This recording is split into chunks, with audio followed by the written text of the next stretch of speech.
Hello everyone, स्वागत है आप सभी का भाई हमारे चैनल पे। आज हम अपने एचटेट की प्रिपरेशन के लिए, जो कि हमारा कमिंग एग्ज़ाम है, एचटेट की प्रिपरेशन के लिए अपना सीडीपी का पोर्शन, थियोरेटिकल पोर्शन स्टार्ट करेंगे।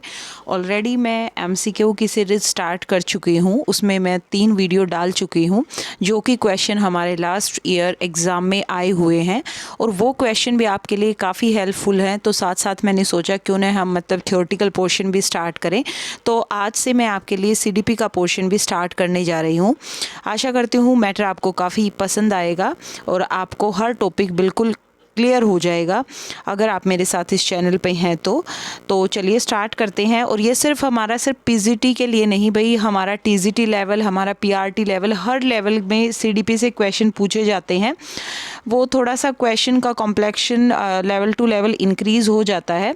तो हम देखते हैं कि ये जो सीडीपी का पोर्शन है, हर टीचिंग एग्ज़ाम में, चाहे वो हमारे दिल्ली के एग्ज़ाम है, चाहे हमारे हरियाणा के एग्ज़ाम है, या आउट ऑफ स्टेट किसी भी टीचिंग एग्ज़ाम जो होता है, उसमें जो क्वेश्चन पूछे जाते हैं सीडीपी के, वो टॉपिक हमारे सेम रहते हैं। तो चलिए स्टार्ट करते हैं।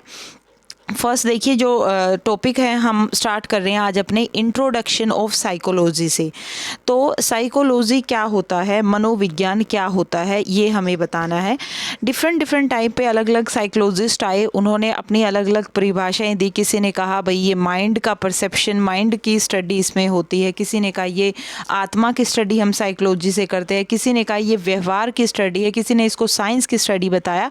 तो ये हम देखिए बहुत ज़्यादा डीप में नहीं करेंगे, पॉइंट टू पॉइंट हम वीडियो को लेके चलेंगे, जो कि हमारे कमिंग एग्जाम में इम्पोर्टेंट भी हो और एक मैटर जो जहाँ से क्वेश्चन उठ सकते हैं, पूछे जा सकते हैं, वो क्वेश्चन हम करेंगे।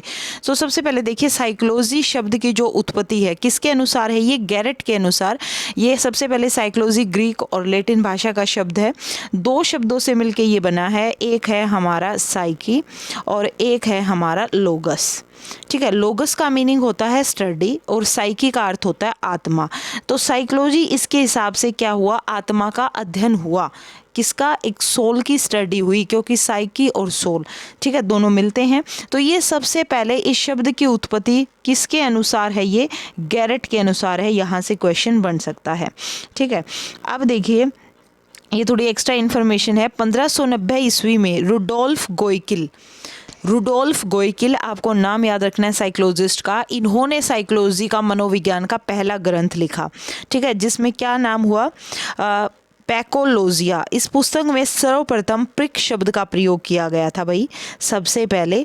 और 1590 में, ये मैंने इंग्लिश में भी यहाँ आपको बताया और हिंदी में भी आपको बताया है। तो अपने अपने मीन्स अपने अपने भाई, किसी को हिंदी में समझ आता है, किसी को इंग्लिश में समझ आता है, उस अकॉर्डिंग आप इसको देख लें। तो अब हम स्टडी करेंगे कि अलग अलग जो सेंचुरी आई, उसमें अलग अलग साइकोलॉजिस्ट ने इसको किस चीज़ की स्टडी माना, साइकोलॉजी को किस चीज़ की स्टडी माना।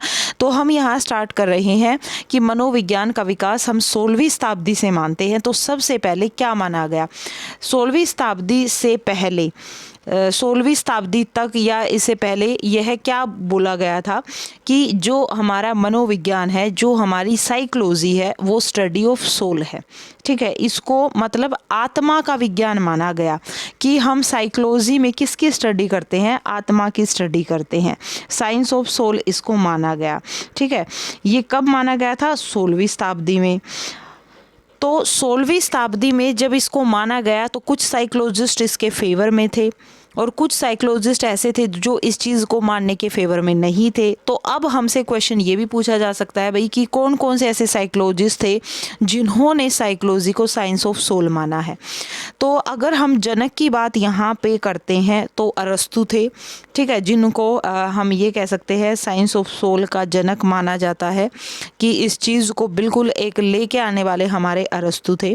लेकिन इसके अलावा और जो हैं समर्थक, जो इसके सपोर्टर रहे थे भाई, वो प्लेटो थे, डेकार्टे थे। इनका नाम काफ़ी महत्वपूर्ण होता है।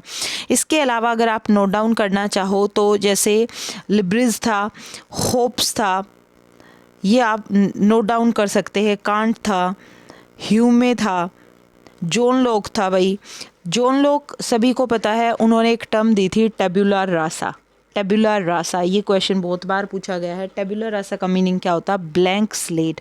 वो ये मानते हैं बच्चे का दिमाग ना एक कोरी तख्ती की तरह या कोरी स्लेट की तरह होता है, जिस पे आप जो चाहे लिख सकते हैं। तो टेबुला रासा का वर्ड जो दिया था वो जॉन लॉक ने दिया था, और इसका मीनिंग कई बार पूछ लिया जाता है, कई बार ये पूछ लिया जाता है कि टर्म किसने दी, तो ब्लैंक स्लेट इसका मीनिंग होता है। ठीक है, और जो ये जॉन लॉक थे ये एम्पेरिसिस्ट थे, अनुभवजन्य थे। ठीक है, जिन्होंने क्या बताया था कि जो हम स्टडी करते हैं ना वो हम अपनी सेंसेस के थ्रू करते हैं। ये थोड़ी सी एक्स्ट्रा इन्फॉर्मेशन मैं आपको दे रही हूँ, तो आप इसको नोट डाउन कर लीजिए। ठीक है, फिर अगली शताब्दी आई भाई, 17वीं शताब्दी आई। तो 17वीं शताब्दी में फिर इसको क्या माना गया कि नहीं, ये आत्मा की स्टडी नहीं होता मनोविज्ञान। मनोविज्ञान में तो हम एक माइंड की स्टडी करते हैं, तो इसको साइंस ऑफ माइंड बोला जाने लगा। ये कब हुई ये बात? ये हुई भाई 17वीं शताब्दी में। ठीक है, तो 17वीं शताब्दी में फिर साइकोलॉजी को क्या मान लिया गया कि हम इसमें मन या मस्तिष्क का विज्ञान हम इसको बोलते हैं, माइंड का विज्ञान इसको माना जाता है। अब जैसे वहाँ पे जनक कौन थे? साइंस ऑफ सोल के जनक हमारे अरस्तु थे। इसी तरह इसके जनक भी आपसे पूछे जा सकते हैं, तो इसके जनक थे पोम्पोनाजी। ठीक है, ये आपको याद रखना है। अब इसमें भी कुछ स्पोर्टर थे, कुछ अनस्पोर्टर थे जो स्पोर्ट नहीं कर रहे थे। तो जॉन लॉर्क, रिचर्डरी और थॉमस रीड ये यहाँ पे स्पोर्टर थे, जिन्होंने माना कि हमारी साइकोलॉजी क्या है? साइंस ऑफ माइंड है। ठीक है भाई, नेक्स्ट क्वेश्चन पे मूव करते हैं। 19वीं शताब्दी आई भाई। 19वीं शताब्दी में फिर क्या बोला गया कि नहीं, जो हमारी साइकोलॉजी है ना वो ना तो आत्मा का विज्ञान है और वो ना ही मन का विज्ञान है, मतलब माइंड को भी उसमें स्टडी नहीं किया, उसमें तो कॉन्शियसनेस देखी जाती है। ठीक है, चेतना का विज्ञान, मतलब किसी चेतन कोई जीव है उसकी चेतना को स्टडी किया जाता है कि वो कॉन्शियसनेस में वो क्या कर रहा है। तो 19वीं शताब्दी में इस मनोविज्ञान को क्या बोल दिया गया?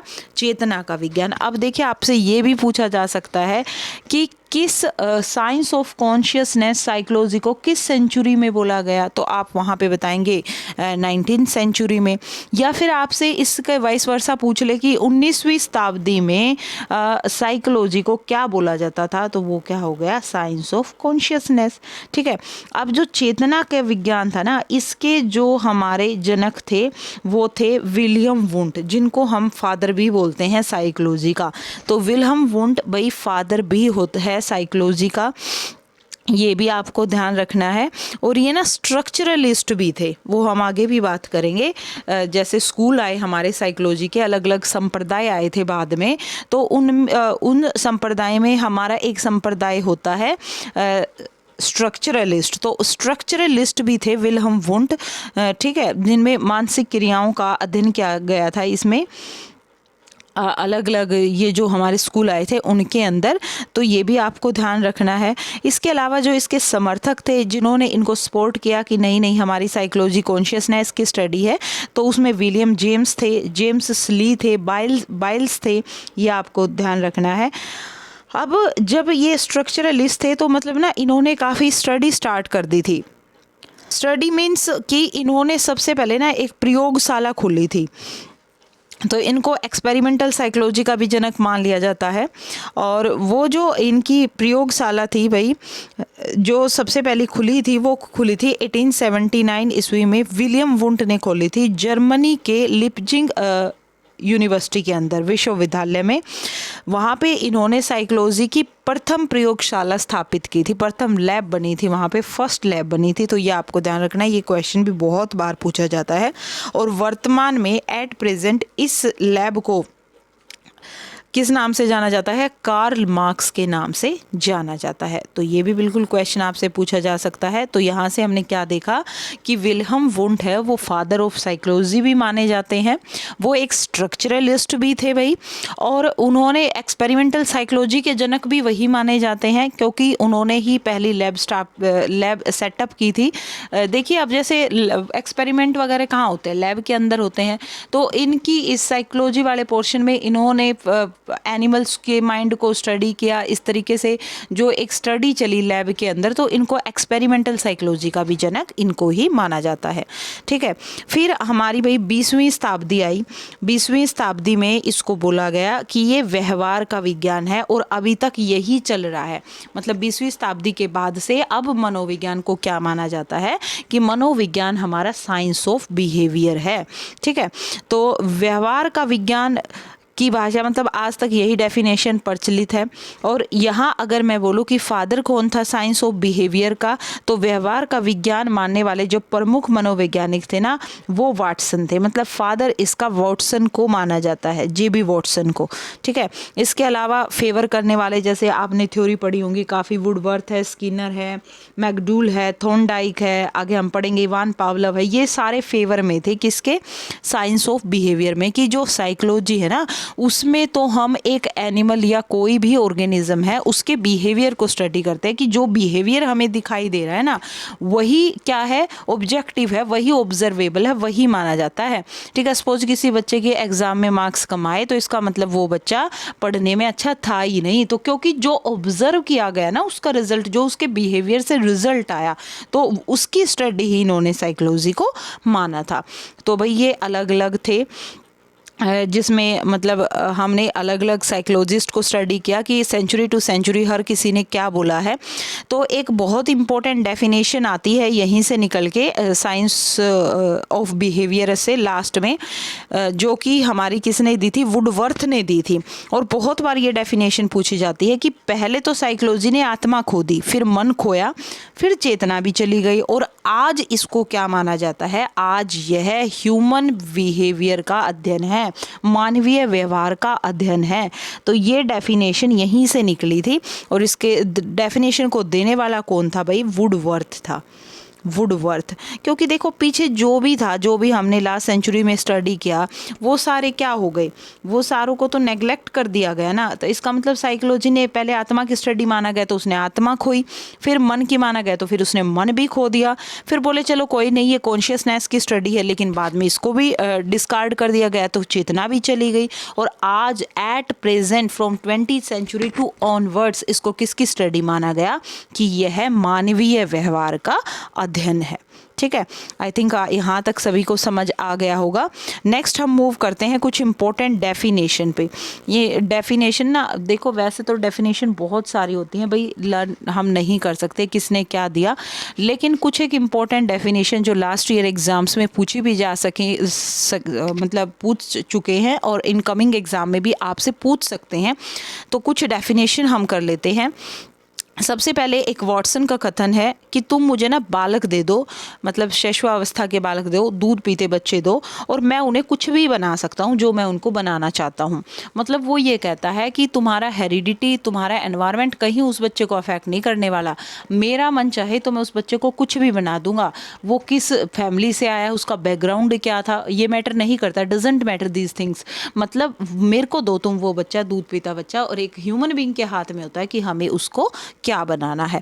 फिर वुडवर्थ की ऑलरेडी मैं बता चुकी हूँ कि मनोविज्ञान ने सर्वप्रथम अपनी आत्मा का त्याग किया, फिर मन व मस्तिष्क का भी कर दिया, फिर उसने चेतना का भी त्याग कर दिया, और आज वर्तमान में मनोविज्ञान साइकोलॉजी को किस रूप में देखा जाता है, व्यवहार के विधि स्वरूप को यह स्वीकार करता है। फिर एक मैकडूल थे, मैकडूल की थ्योरी होती है भाई, एक बेसिक इंस्टिंक्ट की थ्योरी मैकडूल ने दी थी, तो ये आप हम आगे पढ़ेंगे आने वाली क्लासेस में। तो इन्होंने क्या कहा, मनोविज्ञान व्यवहार व आचरण का विज्ञान है। इनको एज इट इज़ याद करना होता है। स्किनर ने क्या माना, जो कि ये सारे मानते थे कि भाई हमारी साइकोलॉजी व्यवहार का विज्ञान है, ये भी क्या कहते थे, मनोविज्ञान व्यवहार व अनुभव का विज्ञान है। वॉटसन मनोविज्ञान व्यवहार का शुद्ध, निश्चित, सकारात्मक और धनात्मक विज्ञान, मतलब पॉजिटिव साइंस है। ठीक है, क्रो एंड क्रो के अनुसार मनोविज्ञान मानव व्यवहार और मानव संबंधों का अध्ययन है। तो सारी डेफिनेशन मत करना, कुछ एक इंपॉर्टेंट जो डेफिनेशन होती हैं उनको आप अच्छे से करके जाना, क्वेश्चन आपका नहीं छूटेगा। फिर देखिए ये इम्पोर्टेंट जनक है, यहाँ मैंने हिंदी में भी डाल दिया है, हम इंग्लिश में स्टडी करते हैं। सबसे पहले हम स्टडी करते हैं कि हमारे फादर एजुकेशनल साइकोलॉजी के कौन है। तो एडवर्ड ली थॉर्नडाइक हमारे फादर हैं एजुकेशनल साइकोलॉजी के। एक्सपेरिमेंटल साइकोलॉजी की बात हमने पहले भी की है, तो विल्हम वुंट है भाई। थर्ड हमारा फादर कौन है मॉडर्न साइकोलॉजी के, तो मॉडर्न साइकोलॉजी के भी विल्हम वुंट ही माने जाते हैं। अमेरिकन साइकोलॉजी के फादर देखें तो विलियम जेम्स को माना जाता है। एडोलसेंस साइकोलॉजी के फादर स्टेनली हॉल को माना जाता है। पर्सनैलिटी साइकोलॉजी के फादर जीन पियाजे को माना जाता है। और फादर ऑफ बिहेवियरिज्म ऊपर पढ़ा था जेबी वॉटसन है हमारे। बेसिक इंस्टिंक्ट की थ्योरी मैकडूल ने दी है, तो हमारी जो मूल प्रवृत्तियाँ होती हैं मतलब उसके फादर माना जाता है भाई मैकडूल को। और फंडामेंटल बिहेवियरिस्ट किसको माना जाता है, स्किनर को माना जाता है। तो ये कुछ हमारी जनक थे जिनको आपको ध्यान रखना है। तो अब नेक्स्ट जो टॉपिक रहेगा इस वीडियो का वो रहेगा हमारा सेक्टर्स ऑफ साइकोलॉजी, या फिर आप सेक्स ऑफ साइकोलॉजी बोल दीजिए, मनोविज्ञान के संप्रदाय बोल दीजिए, मनोविज्ञान की पाठशाला बोल दीजिए। अलग अलग टाइम पे अलग अलग आए थे। तो ना आप इसके मनोविज्ञान के जो ये संप्रदाय हैं, एक तो आप इनको ना एक निमोनिक से याद रखिए, SFP BGC और H, ठीक है। Structuralism, functionalism, psycho analysis, behaviourism, gestalt, cognitivism और ह्यूमनिज्म, ठीक है। ये हमारे आई थिंक 7 हो गए। ये 7 स्कूल हैं हमारे साइकोलॉजी के जो कि काफ़ी इम्पोर्टेंट है और हमसे पूछे जाते हैं। आप इसको निमोनिक्स ऐसे बना लीजिए, स्कूल से चले और हम घर तक आ गए हाउस। तो बीच में आप ये कुछ भी करके आप इसको याद रखिए। तो सबसे पहले देखिए स्ट्रक्चरलिज्म, हिंदी में इसको बोला जाता है भाई संरचनावाद। हमने वहाँ बताया था जब मैं आपको साइकोलॉजी करा रही थी, तो इसके फादर कौन है, विल्हम वुंट। तो स्ट्रक्चरलिज्म जो है भाई उसके फादर बोल लीजिए आप, वो हैं विलियम वुंट। और उनके एक शिष्य थे टिचनर, दोनों ने मिलके काम किया था इस पे। तो ये देखिए, ये तो हो गई एक मतलब जनरल सी इन्फॉर्मेशन की कौन था फादर। और हम ऊपर पढ़ चुके हैं कि 1879 के अंदर लिप्जिंग जर्मनी के अंदर जो पहली लैब खुली थी साइकोलॉजी की, वो भी इन्होंने ही खोली थी। अब क्वेश्चन आता है कि स्ट्रक्चरलिज्म में ना बात किसकी होती है, संरचनावाद बोलता क्या है। ये कहते हैं कि जो हमारी साइकोलॉजी है ना वो स्ट्रक्चर के अनुसार है, मतलब संरचनावाद के अनुसार मनोविज्ञान की प्रमुख, ये तो अंतर्निरीक्षण विधि है इन्होंने यहाँ पे बता दी। मतलब हमारा जो माइंड काम करता है ना किसी भी सिचुएशन में, वो उसके स्ट्रक्चर पर बेस्ड है। हमारा माइंड किस तरीके का स्ट्रक्चर है या कोई और चीज़ है, वो उसके स्ट्रक्चर पे डिपेंड करता है सब कुछ। ये कुछ इन्होंने स्ट्रक्चर से रिलेटेड ही बात की थी। इनके अनुसार जो मेन मेथड होता है ना साइकोलॉजी का, और ओल्डेस्ट मेथड भी इसको माना जाता है, वो इंट्रोस्पेक्शन मेथड होता है कि हम खुद को इवेलुएट कैसे कर सकते हैं, हम खुद में झांक के खुद को इवेलुएट कर सकते हैं।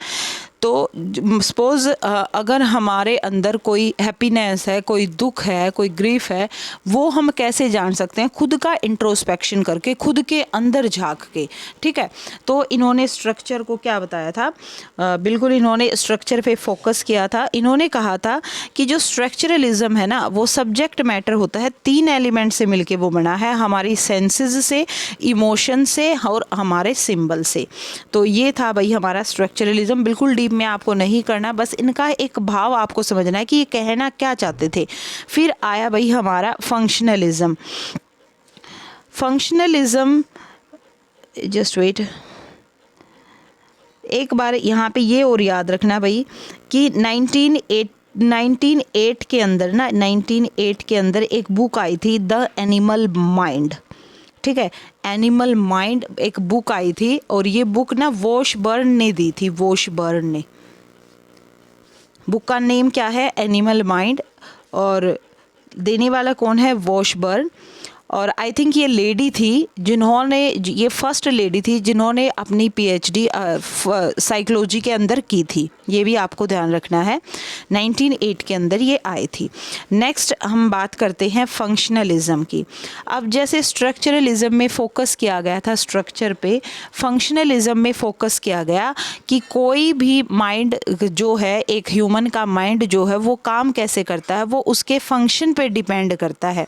ठीक है, कि किसी सिचुएशन में उसका माइंड क्या काम कर रहा है। जैसे सपोज कोई बोतल है, अब उस बोतल में हम पानी भी रखते हैं, दूध भी रखते हैं, तो उस पे मतलब उस चीज़ का फंक्शन क्या है, ये इन्होंने फोकस किया था किसी भी चीज़ के फंक्शन के ऊपर।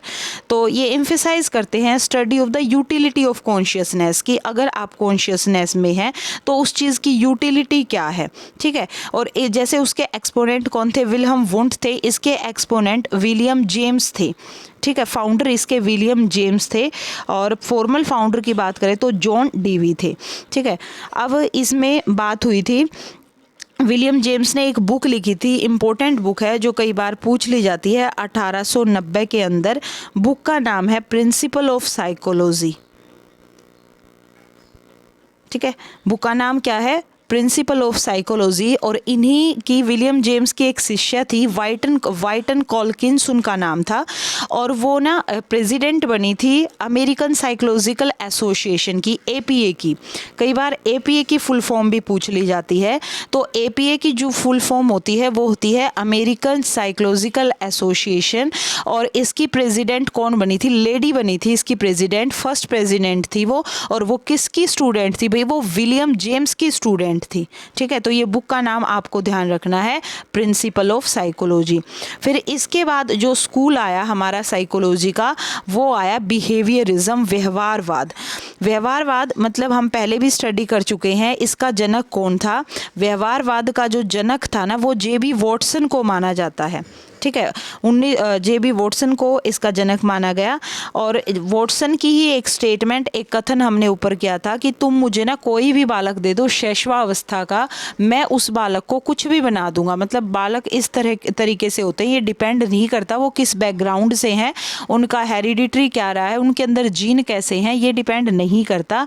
आप मुझे वो बच्चे दो, मैं उनको कुछ भी बना सकता हूँ।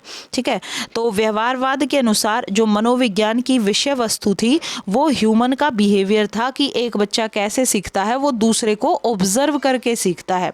दूसरे क्या कर रहे हैं उस ऑब्जर्वेशन से एक छोटा बच्चा सीखता है। अब वॉटसन ने एक फेमस एक्सपेरिमेंट भी किया था एल्बर्ट के ऊपर, जिससे उन्होंने उस बच्चे की कंडीशनिंग कराई थी एक सॉफ्ट टॉय के साथ। और जैसे ही वो बच्चा सॉफ्ट टॉय को प्रेस करता था, उससे एक भयानक आवाज़ आती थी और बच्चे ने डरना स्टार्ट कर दिया था। तो यहाँ से इन्होंने ये कहा था कि कोई भी जो बच्चा है, कोई भी पर्सन है, वो ऑब्जर्व करके दूसरों को सीखता है। ठीक है, नेक्स्ट जो स्कूल आया भाई, फिर उसके बाद आए गेस्टाल्टवादी। गेस्टाल्ट 3 थे, कोहलर, सेकंड था कोफका, और थर्ड था हमारा वर्दाइमर। इन तीनों को गेस्टाल्टवाद का जनक माना जाता है। ये तीनों का नेम फेमस है, लेकिन इनमें सबसे ज़्यादा जो फेमस है वो है वर्दीमर का। ठीक है, गेस्टाल्ट है जो, ये किस भाषा का शब्द है, एक जर्मन भाषा का शब्द है। डायरेक्ट ये भी क्वेश्चन कई बार पूछा गया है कि ये कौन सी भाषा का शब्द है, तो ये एक जर्मन भाषा का शब्द है। और ये क्या कहते हैं कि whole is greater than its part, कि मतलब समग्र होल पे ये फोकस करते हैं, पार्ट्स पे ये फोकस नहीं करते हैं। ये क्या कहते हैं कि अगर आप किसी भी चीज़ के पार्ट्स को स्टडी करके एनालिसिस करोगे, उसका मीनिंग, उसकी इंटरप्रिटेशन अलग होगी। और अगर आप किसी की पर्सनैलिटी को एज अ होल स्टडी करोगे तो उस चीज़ का परसेप्शन आपका अलग होगा। तो ये गेस्टाल्टवादियों का मानना था। ठीक है, मतलब ये किसकी तरफ बल देते हैं, पूर्ण से अंश की तरफ ये बल देते हैं। नेक्स्ट आया था हमारा साइको एनालिटिज़म। साइको एनालिटिज़म के जो फादर थे वो सिगमंड फ्रायड थे। सिगमंड फ्रायड ने 3 चीज़ों पे फोकस किया था माइंड की स्टडी में। पहला था हमारा कॉन्शियस माइंड, फिर था सब कॉन्शियस माइंड, और थर्ड था अनकॉन्शियस माइंड। मतलब इन्होंने मन की 3 अवस्थाएं बताई हैं। एक जो हम कॉन्शियसली जागरूक होते हुए मन को स्टडी कर रहे हैं कॉन्शियसली, एक हमारा अर्ध चेतन मन है कि मतलब कुछ चीज़ें तो कॉन्शियस के अंदर हैं लेकिन कुछ चीज़ें हमारे दिमाग के अंदर दबी पड़ी हैं, और एक कुछ ऐसी चीज़ें हैं अनकॉन्शियस जो मतलब माइंड पे तो है लेकिन वो हमारे मन के अंदर कहीं नहीं है, एक तरह से वो बेहोशी की हालत में कहीं दिमाग में पड़ी हुई हैं।